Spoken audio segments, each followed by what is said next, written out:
Buenas tardes, muy bienvenidos a la segunda charla de este ciclo donde vamos a tratar acerca de la historia del jardín chileno, una introducción al jardín chileno desde un punto histórico, desde un punto arquitectónico, paisajista y ecológico también. Así que bueno, muy bienvenidos a esta segunda charla titulada Jardín chileno en el siglo XIX y la influencia de Inglaterra y Francia. Para esta charla y para las demás charlas que nos quedan aún, estamos con Magdalena Pérez de Arce. Pasó a presentarla para finalmente dejarla y que, bueno, nos presente el tema del día de hoy. Magdalena Pérez de Arce es ecólogo paisajista por la Universidad Central de Chile y arquitecta de paisaje por la Universidad Central. Es diplomada en diseño de paisaje y sustentabilidad por la Pontificia Universidad Católica y cuenta con una amplia experiencia en el desarrollo de proyectos de paisajismo. Así que muy bienvenida, Magdalena. Nuevamente bienvenida a este salón virtual. Y antes de darte la palabra, recordarles a quienes estamos acá que pueden ir dejando sus preguntas o comentarios en el botoncito del chat y hacia el final de la presentación de Magdalena pueden también pedir la palabra en el caso quieran tener alguna precisión sobre algo o conocer un poquito más. Así que, bien, bienvenida Magdalena, todo tuyo, el salón virtual del día de hoy. Muchas gracias, Raúl. Hola a todos.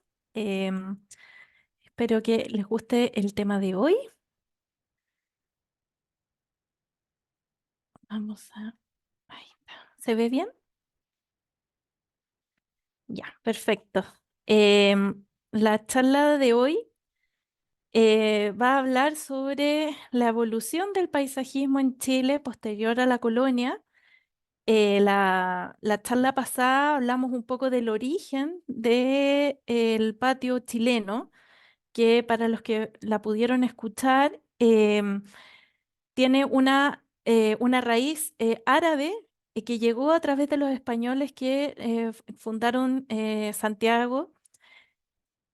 Y bueno, el contenido de hoy vamos a ver cómo Chile se abre a Europa, algunas obras hidráulicas que permitieron la expansión de la ciudad, influencias en el paisajismo chileno, tanto inglesa como francesa, en el siglo XIX, y los proyectos públicos de la época más en el fondo importantes.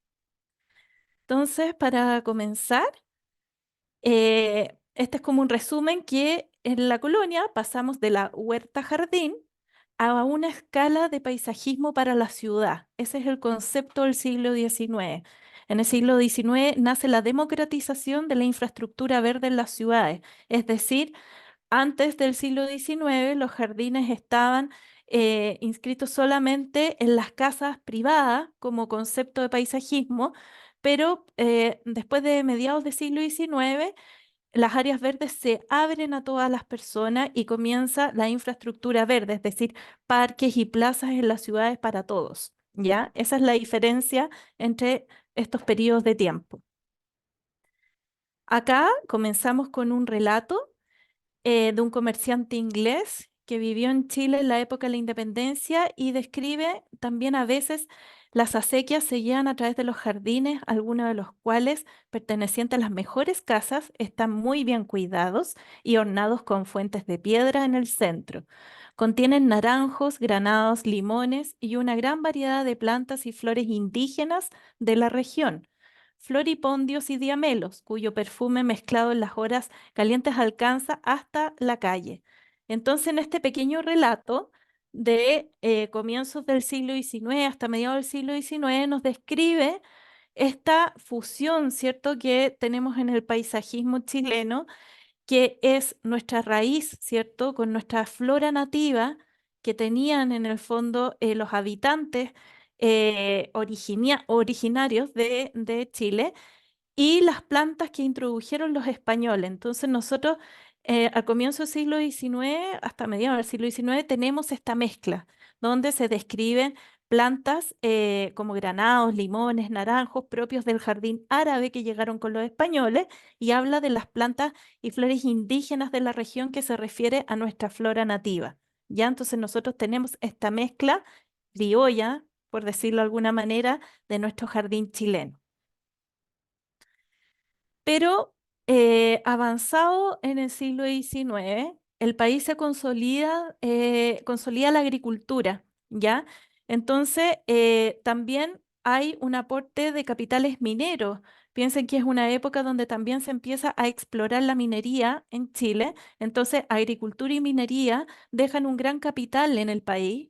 El país está próspero, genera muchos recursos y las personas que están asociados en el fondo a esta actividad económica comienza a viajar por el mundo. Comienzan los viajes y con esto se van incorporando nuevos elementos al paisajismo como jardines bordeados por arbustos, setos altos, trazados regulares, prados que no teníamos, prados vastas arboledas y parterré en las que se aplica el arte topiario. El parterré son los arbustos recortados, ¿ya? Estos setos en el fondo que van demarcando jardineras, eso es un parterré y el arte topiario tiene que ver con la poda con forma de los arbustos, ¿ya? Comienza en el fondo este como arte a manifestarse en los jardines en Chile y en esta época, en este momento, nace el paisajismo como tal, ya consolidado.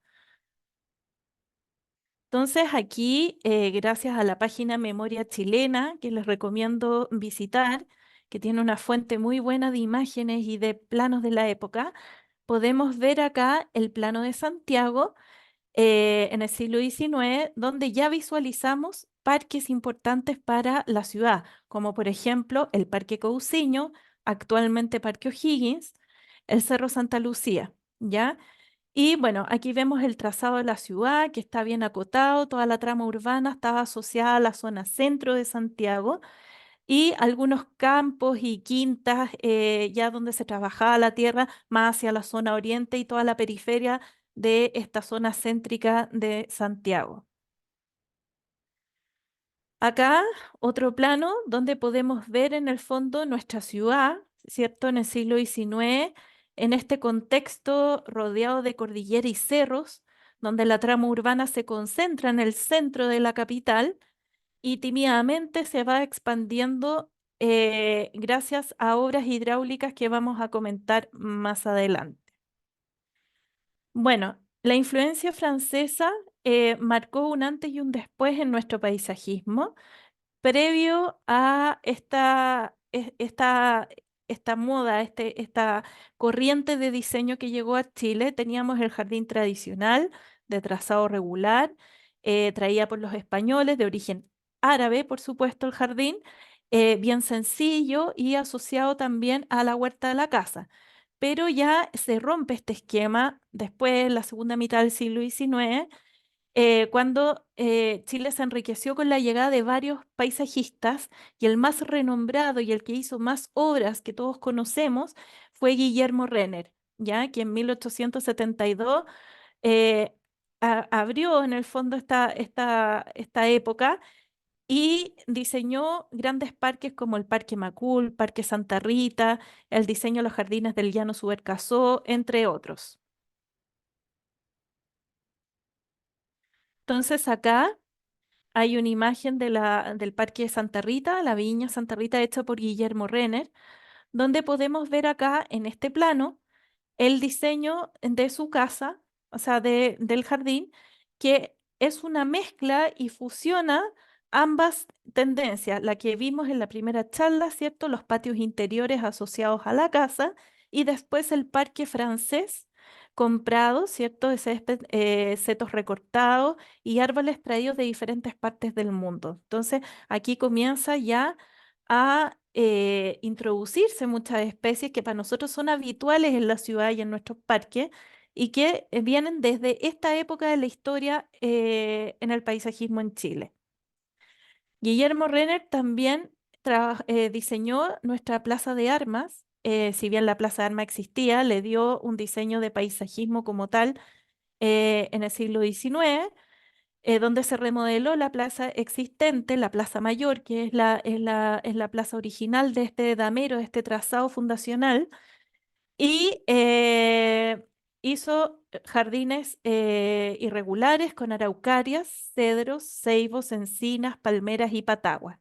Esta es la imagen de nuestra plaza de armas previo a las últimas remodelaciones, donde se ve este trazado bien irregular y con árboles todos de origen extranjero, a excepción de la patagua, que es el árbol nativo de Chile.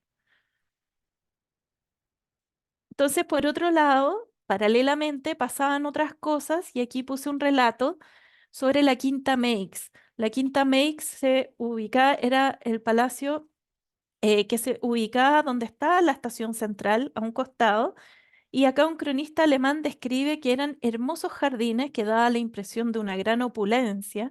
En mil colores se encuentran flores de las Indias orientales, en medio de surtidores de agua, ¿cierto? Vecino se encuentra el cafetal lleno de sus frutos, el arbusto del té, el banano japonés, el árbol de la sangre, Dracena draca del África oriental. Acá otra descripción de otro jardín de la época del siglo XIX donde se menciona una vasta lista de especies que venían de tierras lejanas, ¿cierto? Entonces, en este contexto de sociedad que estaba asociado a esta riqueza de país, producto tanto de la minería como la agricultura, se comenzaron a hacer muchos viajes al extranjero, a importar nuevas especies que no conocíamos y a contratar paisajistas europeos para diseñar los jardines. Y la ciudad pudo empezar a crecer, a expandirse un poco más de este centro de Damero a fines del siglo XIX, gracias a obras hidráulicas que aseguraron el abastecimiento del agua y también, en el fondo, asegurar el riego, por supuesto. Entonces, la construcción del Canal San Carlos fue una de las obras de regadío más ambiciosas que comenzó en la colonia y que se detuvo en varias épocas a lo largo de la historia, producto de las guerras, por ejemplo, en el momento de la independencia, etcétera. Hubo también, leí en unas crónicas, extractos súper entretenidos de este canal que comenzó en la colonia y que lo hicieron muchas personas con pala y picota desde el río Maipo para llegar al río Mapocho, ¿cierto? A mano y que les tocó, por ejemplo, lluvias abundantes, inundaciones, se les desbordó, tuvo varias interrupciones, ya fueran por crisis sociales de la época, como también o sea, problemas asociados al clima. Pero después Bernardo Higgins decretó, ya una vez calmado, ¿cierto? Todo el tema de la independencia, ya cuando el país ya está en el fondo en orden, Bernardo Higgins ordenó la continuación de estas obras y el 20 de agosto de 1820 se inaugura. Entonces, gracias al canal San Carlos, la ciudad pudo crecer, pudo salir en el fondo de este perímetro urbano que bordeaba en el fondo esta plaza de armas, un par de cuadras, empezar a expandirse hacia el oriente, sobre todo. Entonces aquí vemos otras planimetrías de la época muy interesantes donde se muestra el trazado, ¿cierto? De toda esta obra maravillosa que duró en el fondo muchas décadas, un siglo por lo menos y más, de conducir aguas desde el río Maipo hasta el río Mapocho para abastecer de agua toda esta cuenca. eh, Acá imágenes, por ejemplo, de una obra que muestra la crecida, ¿cierto? De este canal y la inundación. Me imagino que esta parte está asociada, por ejemplo, de haber sido quebrada de Macul, a lo mejor aguas de Ramón, por ahí, porque se nota la bajada del agua por una quebrada.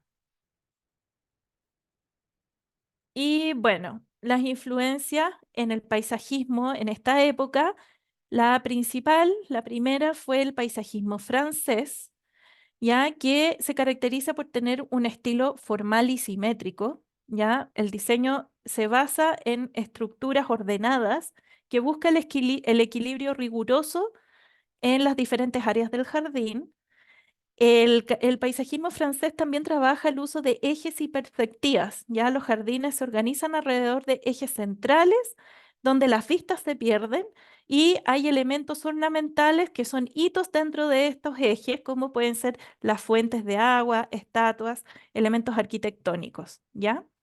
Esa es como la característica del paisajismo francés, los parterres, que son los arbustos recortados con formas geométricas, como estoy mostrando en la imagen superior derecha. A esto se le llama parterre. Y el agua, elaborados sistemas de fuentes y estanques, a menudo con efectos de cascadas que acentúan el diseño simétrico. Entonces, estas son como las características de los elementos de diseño del paisajismo francés. Pero el simbolismo de este paisajismo es que es el dominio del hombre sobre la naturaleza. Eso es lo fundamental en el paisajismo francés. Hay una suerte como de arrogancia de la época en que en el fondo el hombre estaba por sobre la naturaleza y gracias a estas perspectivas que se pierden en el infinito, en estos diseños que son matemáticos exactos, se pretende alcanzar el cielo. La tierra y el cielo se unen, ¿ya? Entonces esa es la dominancia del hombre por sobre la naturaleza. A diferencia de los jardines que hablamos en la primera charla, ¿cierto? Este origen romano, griego, árabe que tenemos gracias a los españoles, acá es totalmente distinto, es un jardín abierto que no está confinado entre cuatro paredes, no es interior, no tiene muros, ¿ya? Por lo tanto es amplio e infinito. Por otro lado, tenemos otra corriente, influencia en paisajismo que llegó a Chile y que es todo lo contrario al paisajismo francés, ¿ya? Que funcionaron paralelamente en algunos parques, incluso hay de las dos influencias en el diseño, pero el que partió principalmente fue el francés y después el inglés, ¿ya? Entonces, el paisajismo inglés es una imitación del paisaje. Se basa en el movimiento romántico de la época, inspirado en los cuadros de paisaje y observación directa de la naturaleza. Este estilo está lejos de la rigidez. Acá no hay geometrías estrictas, por el contrario, se trata de representar la naturaleza. Es un movimiento más naturalista, ¿ya? Entonces, tiene muchos elementos de diseño que fueron observados en situaciones naturales y replicados en un paisajismo en la época. Entonces, el simbolismo que tenía esta tendencia es, bueno, la profunda inspiración romántica basada en la observación de la naturaleza y en los paisajes en el arte, en todo el movimiento artístico romántico de la época. Los contornos naturales, el manejo sinuoso, ya senderos curvos, ¿cierto? Bien naturales, que tuvieran un factor sorpresa de encuentro de algunos elementos que no se ven porque no tiene una dirección en el fondo recta, sino que constantemente hay un factor sorpresa. La luz y sombra, una articulación de luz y sombra a través de los follajes de las plantas, follajes tenues, follajes densos, algunos árboles caducos, la luz pasa tamizada en algunos sectores, otros sectores más densos y que cambia la sensación térmica. Entonces, todo es un recorrido de sensaciones gracias al uso de diferentes especies y los senderos ondulantes para fomentar el descubrimiento y el factor sorpresa que les explicaba en un comienzo. Entonces acá hice una línea de tiempo de paisajismo hasta el siglo XIX, un poco como para recordar las ideas de elementos de diseño de lo que vimos en la charla pasada, para darle contexto a lo de hoy. Entonces, partimos nuestra línea de tiempo de paisajismo chileno con el periodo precolombino, donde había una huerta de subsistencia con plantas locales, plantas nativas, ¿ya? Y había una atribución sagrado, ¿cierto? Una atribución de carácter espiritual a ciertas plantas nativas por los mapuches, por ejemplo, ¿ya? Entonces, ese era el contexto de la relación de nuestros habitantes en Chile previo a los españoles con el paisajismo, con las plantas. Después, en el periodo colonial, Las huertas y viñas eran regadas por acequias, el nacimiento del patio interior como jardín ornamental y funcional. ¿Por qué funcional? Porque tal como lo dice su nombre, como era un patio interior, cumplía la función también de iluminar las habitaciones de la casa, que todas tenían ventanas que daban a este patio, este corredor que conectaba con el patio. ¿Ya? Después, en el periodo colonial ya más avanzado, eh, ya está la huerta y el jardín. Hay trazados regulares inspirados en el jardín romano y árabe, trazados geométricos, canalización de aguas que permitió el surgimiento de más jardines, que comienzan las obras hidráulicas, hacer acequias, canales, donde la ciudad comienza a crecer de a poquito, y esto genera también que se implementen nuevos jardines en las quintas, ¿cierto? En las casas, etcétera. Después, en la época en que estamos viendo en esta charla, que está bajo este color rojo, ¿cierto? Tenemos el comienzo del siglo XIX, donde existían amplios caminos bordeados por arbustos, altos setos en trazas regulares, ¿cierto? Muy geométricos, prados y arboledas, parterré con arte topiario, o sea, el recorte de arbustos, el parterré, y el arte topiario, la forma, formas de animales, formas geométricas, ¿ya? Eso estaba de moda en esta época. Y el nacimiento del jardín paisajista. Después, dentro del mismo siglo XIX, tenemos el comienzo del periodo republicano, donde llegan ingleses desde Calcuta para trabajar la explotación de cobre, y con ellos comienzan a llegar una cantidad de especies introducidas de las Indias y de Asia y de toda la zona oriente del mundo, y bueno, comienzan a generarse grandes parques privados en esta época con especies exóticas de India, China, Australia, Norteamérica, etcétera, y que en esta época, justamente en este periodo, es donde llegaron prácticamente todos los árboles urbanos que nosotros conocemos en Santiago, ¿ya? Y bueno, en el resto del país.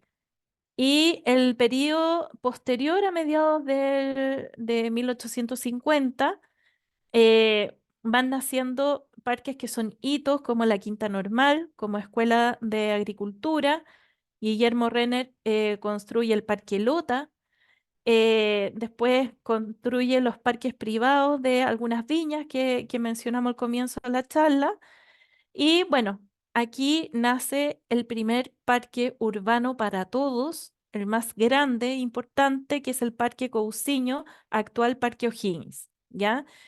Y por supuesto también el Cerro Santa Lucía y otras obras también de paisajismo que vamos a ver más adelante. Entonces aquí hice una selección de algunas especies representativas del paisajismo del siglo XIX y su origen.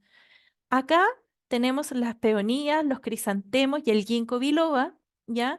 Plantas que todos conocen que fueron traídas de China en esta época, ¿ya? Son todas originarias de China. También tenemos las nenúfares, la flor de loto, que también la trajeron de China. Piensen de que de los elementos decorativos del jardín francés y bueno, también las lagunas del jardín inglés, todos trabajan con agua y por lo tanto el uso de plantas acuáticas en este periodo se masifica. Después de Japón, tenemos el láser japónico, que es un árbol que prácticamente todos lo conocemos y que en el campus de la universidad hay muchos de ellos. El caqui, que es un árbol muy antiguo, que en el fondo prácticamente todos nuestros abuelos, ciertos bisabuelos tenían un caqui en su patio muy habitual, viene de esta época, del siglo XIX, y proviene de Japón. La paulonia, también, que es uno de los árboles que tiene las hojas más grandes en la ciudad, también proviene de Japón.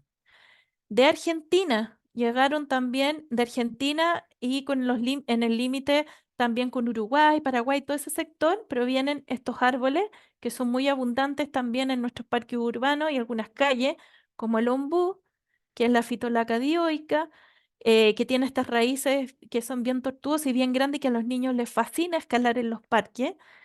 El ceibo, con estas flores rojas que son muy características, y el jacarandá, que es uno de los árboles más comunes en nuestras ciudades.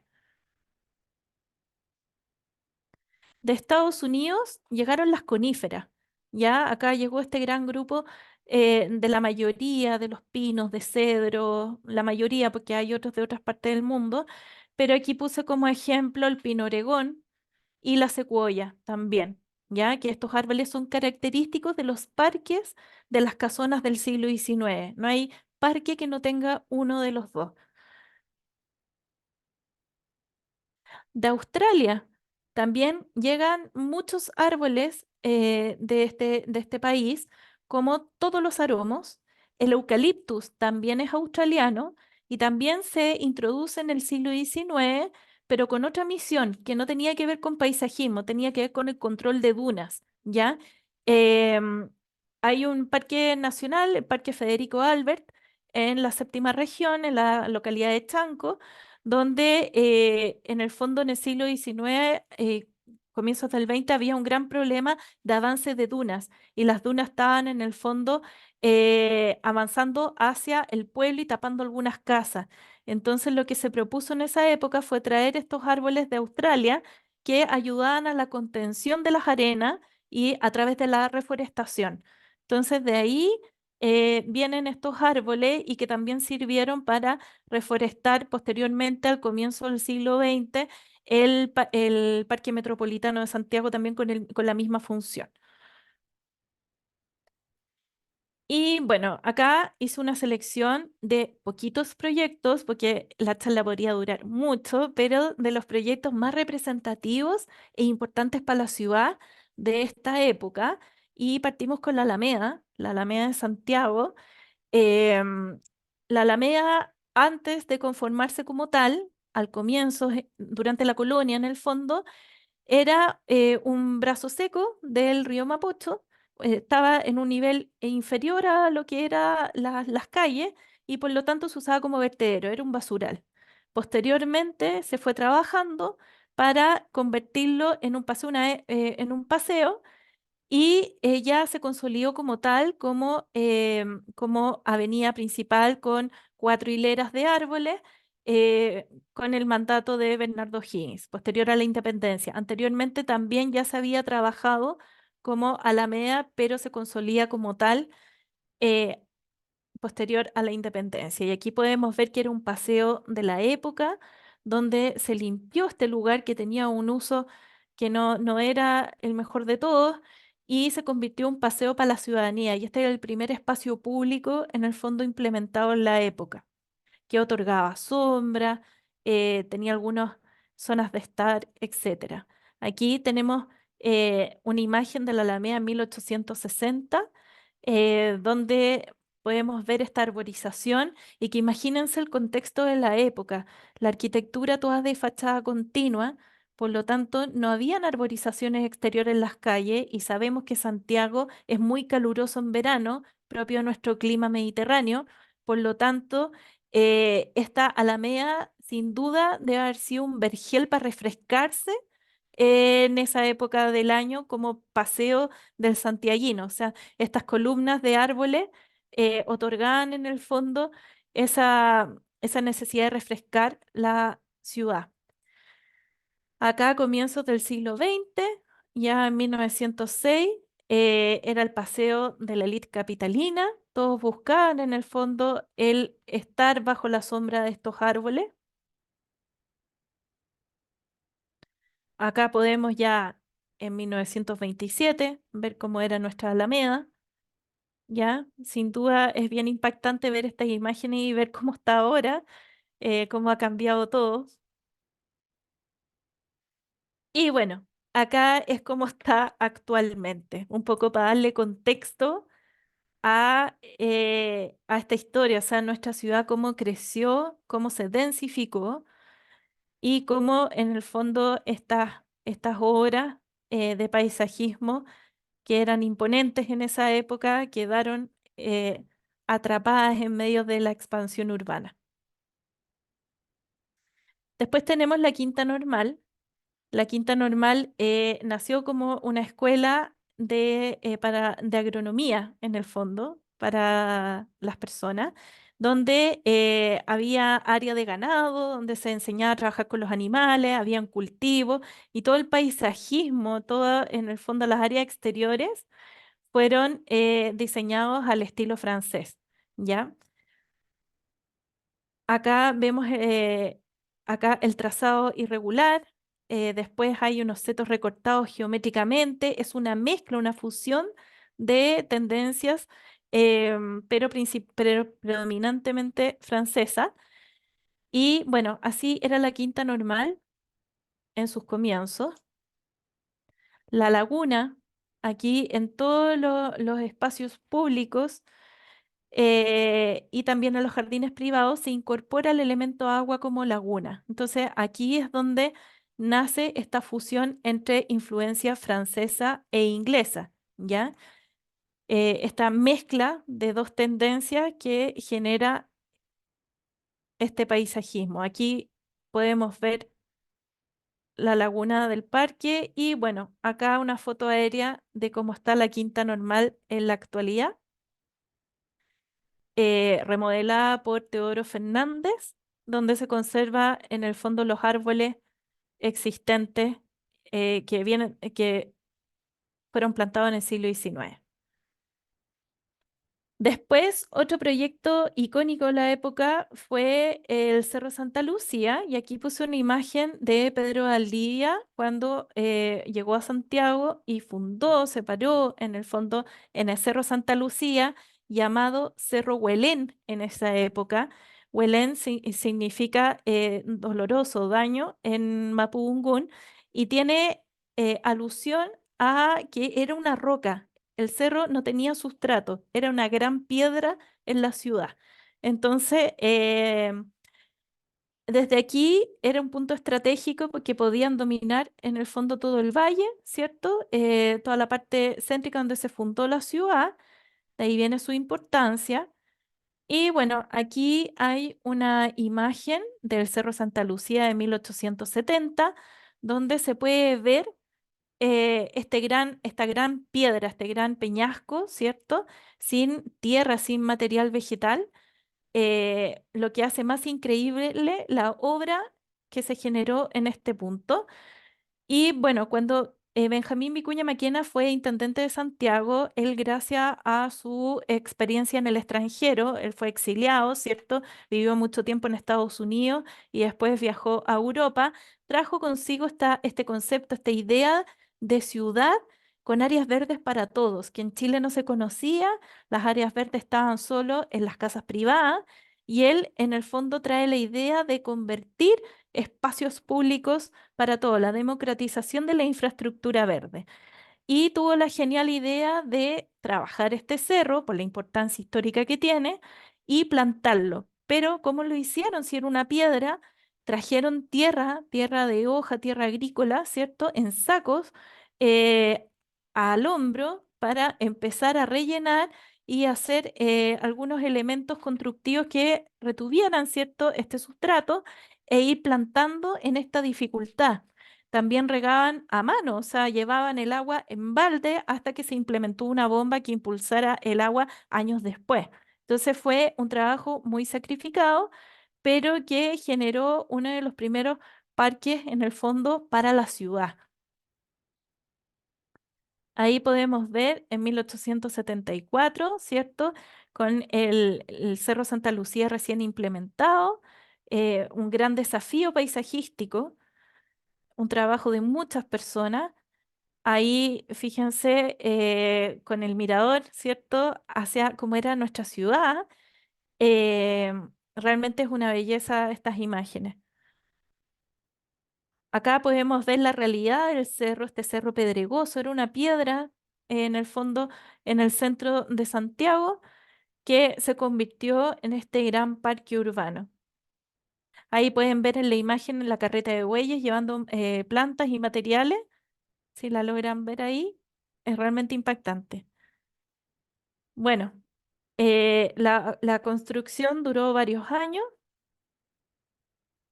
y para llegar a lo que es hoy en día, ya con los árboles grandes, consolidados, que nos demuestra en el fondo el sacrificio que fue implementar una área urbana de estas características en un lugar tan difícil, con todas las complicaciones respecto al sustrato, ¿cierto? Al agua, aún así se pudo y se pudo con la colaboración de todos los cercanos de Benjamín Vicuña Maquena, quienes les donaron plantas, les donaron plata para construir estas obras.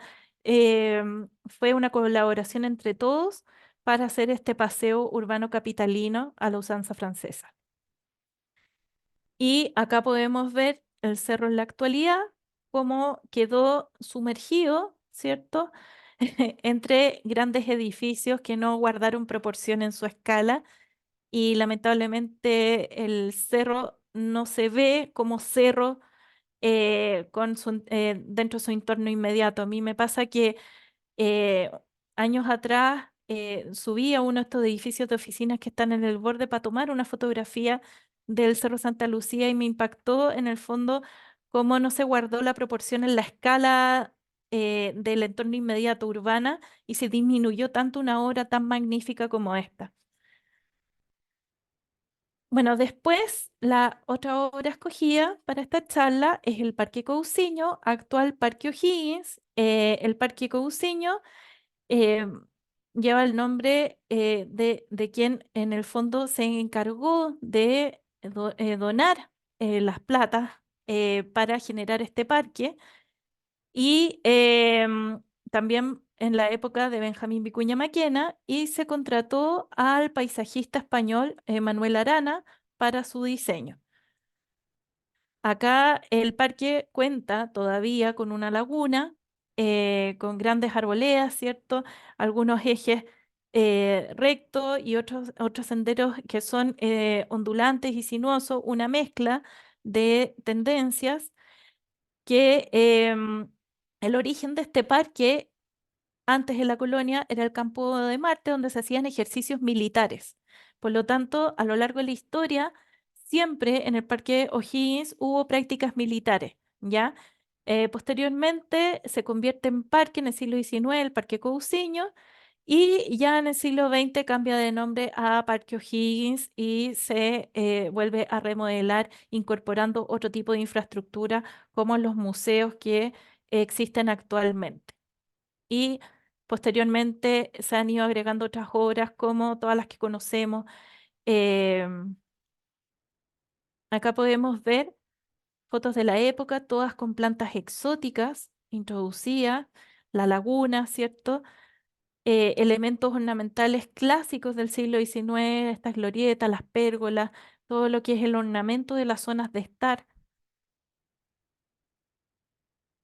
Aquí podemos ver lo majestuoso que es el reflejo en el agua de los árboles que rodean la laguna. Es un efecto muy bonito. Y por último, podemos ver acá el plano, la foto aérea, ¿cierto?, del Parque O'Higgins y cómo ha disminuido su cobertura vegetal, lamentablemente, y por múltiples factores, ya sean por problemas fitosanitarios, algunas plantas, ¿cierto? Ya que tiene bastantes años el parque, pero también por el mal uso que le ha dado en algunas ocasiones en eventos masivos que también ha afectado la infraestructura verde del parque. Por último, porque Santiago no es Chile, también puse un ejemplo de obras maravillosas del siglo XIX, principios del XX, como la Plaza de Armas de Curicó, que de verdad fue impactante conocerla este año, donde podemos ver todos los elementos de ornamento tipo francés, clásicos de la época, muchas piletas, ¿cierto? Esculturas, muchísimas el tipo de especies arbóreas también que hay en la plaza. eh, Acá tenemos esta glorieta que se incorporó a principios del siglo XX, los 1900, también una estructura metálica maravillosa.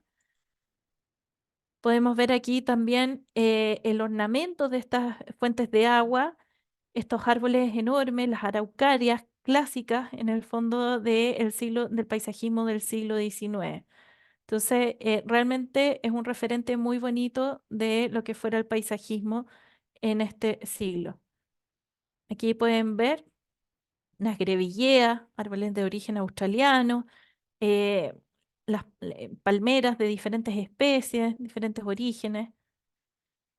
Y bueno, para cerrar este tema, la bibliografía utilizada para esta charla, que los invito a consultar si les interesa el tema, un libro muy bonito de Parques y Jardines Privados de Chile, de Cristian Bosa, donde están los jardines más conocidos del siglo XIX, ¿cierto? Tenemos la página web de Memoria Chilena, de donde obtuve la mayoría de las imágenes de época, los extractos y relatos del boletín de la Academia Chilena de Historia, un artículo de Carlos Larraín y por último mi tesis para la licenciatura. Eso sería.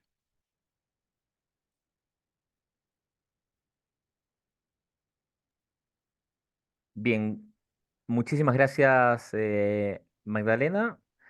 Muy entretenida la exposición con Gracias. bastante contenido, sobre todo para quienes conocemos los lugares y ver fotos de esos espacios. Bueno, llama muchísimo la atención cómo eran, lo que costó hacerlos y cómo están el día de hoy. Y nos ayuda también a valorar para conservar y mantener nuestro patrimonio. Muchas Bien, gracias.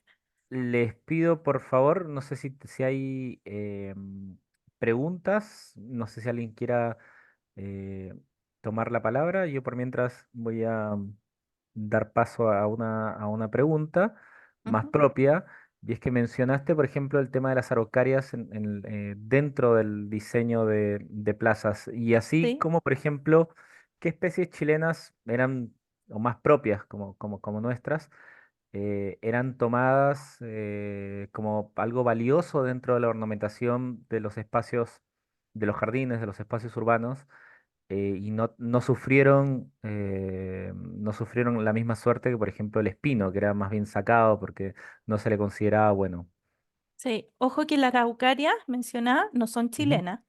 La araucaria Perfecto. araucana, su distribución, su hábitat es endémica de la novena región.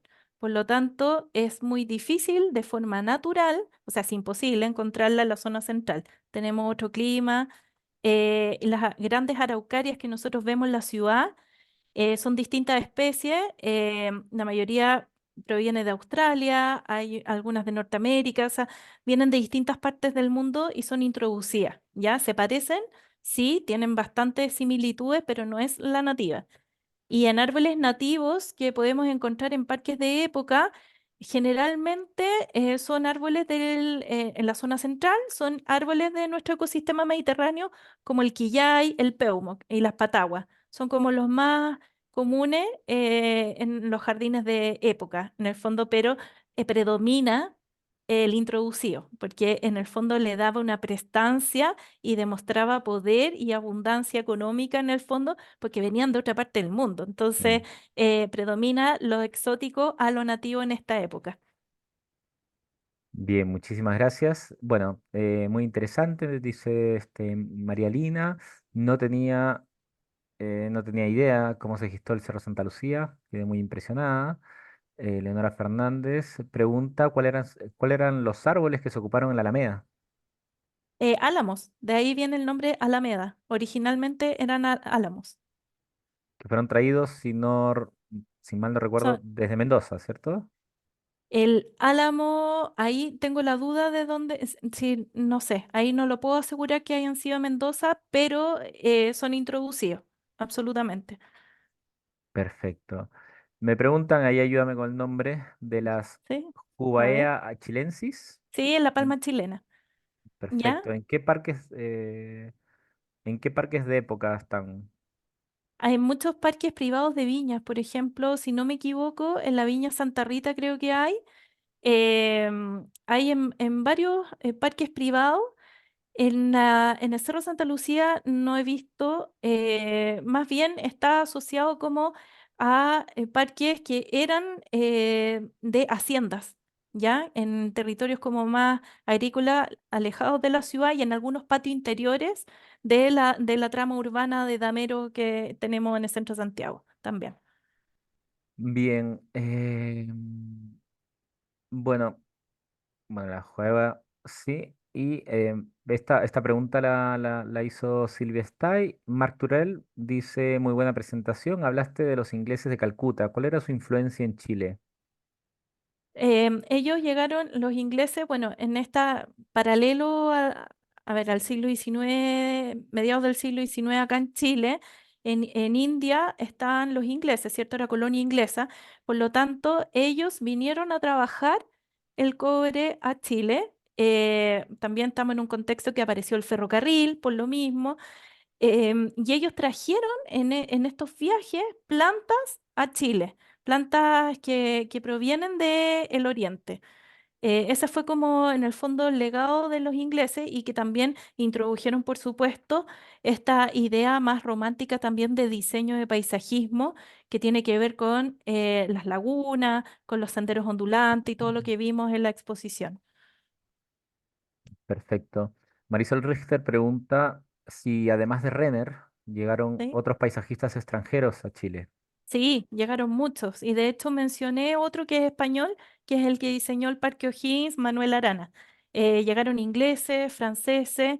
Y bueno, la charla de mañana, que ya pasamos al siglo XX, voy a hablar de uno que fue muy importante con la obra como ya principal de Parque Urbano para Santiago. Así que lo dejo como sorpresa. Bien. Y aprovechar de invitar a quienes están presentes y a quienes les llega también la grabación, que el día jueves 12 también tenemos una tercera charla sobre la historia de los jardines chilenos. Bien, Isabel Margarita Castro dice en la viña La Rosa se encuentra La Palmería. Ujú. Constanza López En dice Las actualmente. Cabras, ¿o no? Eso, en Peumo, creo que sí. Bien, Constanza López dice, actualmente vivo en la región de los lagos y me he encontrado con parques donde me ha llamado la atención la presencia de secuáis y tejos viejos. ¿Sabes de alguna bibliografía que hable de estos parques? No sé Sí, si o está bien dicho. sea, Sí, sí, Secuoya debe ser. secuoyas. En la región de los lagos, claro, es como otra época, ya como avanzado el siglo XIX, Vicente Pérez Rosales como que invita a colonizar y trabajar las tierras del sur, ya una vez que el país ya se independizó, ¿cierto? Y no había tanto conflicto bélico, por decirlo de alguna manera, y se traen alemanes, italianos y otros, pero principalmente alemanes. Y ahí es otra tendencia paisajística. En el sur pasa otra cosa totalmente distinta a lo que pasa en la zona central de Chile. Perfecto, ahí Isabel Margarita te estaba respondiendo que quedaba en Peumo. En Peumo, sí, sí, yo estuve ahí, me acuerdo de esa palmería. Bien, bueno, Marisol también te agradece, muy buena la presentación. Y si no hay más, acá sí, sí, hay una pregunta más. Juan Díaz, ¿cuáles fueron los cambios en en la remodelación de Teodoro Fernández del Parque Quinta Normal? ¿O mantuvo la idea original de la influencia europea? Em, a ver, se mantienen los elementos existentes, tanto vegetales, por supuesto los árboles no se tocan porque son patrimoniales, y la laguna existe, pero se le cambió la forma, se cambia el trazado, se actualiza en el fondo el trazado, no es el trazado original, y también se trabajó el mobiliario y pavimentos por unos más contemporáneos. O sea, en el fondo lo único original, original, 100%, es la ubicación de los árboles patrimoniales y la ubicación de la laguna, pero no su forma. Buenísimo. Bueno, Isabel Margarita, muchas gracias. Yo no sé, Manes, bueno, tú lo comentaste, ¿Mm? diste algunos ejemplos de lugares en los cuales existen hasta el día de hoy, Ujú. pero se me abrió la posibilidad de decir, bueno, a ver, ¿dónde podríamos ir a visitar parques que tengan esa influencia, que forman parte de nuestro patrimonio cultural y que podríamos ir a visitarlos, a verlos, conocer de ellos? O Aparte sea, de los ejemplos que tú mencionaste. claro, sí, porque por eso hice una selección de parques urbanos más que Ujú, privados, para que fuera fácil para todos en el fondo el recorrer la ciudad después de esto y mirar con otro ojo nuestras plantas. ujú. Entonces, y los invito a hacer el ejercicio de sacar fotos a los árboles que a ustedes les gusten y buscar el nombre y ver el origen. y ahí al tiro se remontan a la línea de tiempo, a la historia, y ven en qué minuto llegó ese árbol, ¿ya? Y todo, prácticamente todo es siglo XIX con estos viajes. Entonces, súper entretenido hacer ese ejercicio, y por eso puse lugares de fácil acceso como el Parque O'Higgins, Cerro Santa Lucía, o sea que muchos santiaguinos no han ido nunca, o sea, al Cerro Santa Lucía. em, Realmente es una belleza. Hay otros jardines, por ejemplo, les pongo ejemplos poco habituales. El Hospital Salvador. El Hospital Salvador es contemporáneo al Cerro Santa Lucía y también fue un encargo de Benjamín Vicuña Maquena de que el hospital tuviera jardines para los pacientes. Y de ahí viene el concepto jardín sanador. Entonces, si bien no están perfectamente conservados, es de la misma, es contemporáneo a esto, y los hospitales en el siglo XIX y principio del XX se hacían con patio interior y jardines para las personas. Entonces, es muy divertido porque uno mirándola y entendiendo la historia, en el punto en que estamos ahora, nosotros solo estamos volviendo al origen en muchas épocas de nuestra línea de tiempo, ya sea por el uso de nuestras plantas nativas, por el concepto de incorporar los jardines sanadores, por ejemplo, a las clínicas y hospitales. Eso ya se hacía, no estamos descubriendo nada nuevo. Simplemente en algún minuto nos perdimos y estamos de a poco volviendo a lo que era efectivo para nuestros lugares. Así es, lo que en la neurociencia se llama la biofilia, ¿no? Absolutamente. Bien, bueno, muchísimas gracias Magdalena por la presentación entretenidísima del día de hoy. Muchas gracias a todos los que han estado hasta este momento en la charla y a quienes van a recibir la charla grabada al día siguiente que se está dando. Y bien, dejar los invitados solamente para el día jueves 12 de septiembre a las 19 horas. Les va a llegar ahí el enlace para que puedan conectarse y también participar a la tercera, porque no la última, pero la tercera de este ciclo. Ahí Leonora Fernández dice que está feliz con las charlas, así que muchísimas gracias a la universidad y obviamente también a ti, Magdalena. Ay, Muy qué buenas tardes amorosa, a muchas todos. gracias. Muy buenas tardes, Magdalena. Muchas gracias. Gracias por... Nos vemos mañana. Gracias. Chao, chao, hasta luego. Chao, adiós.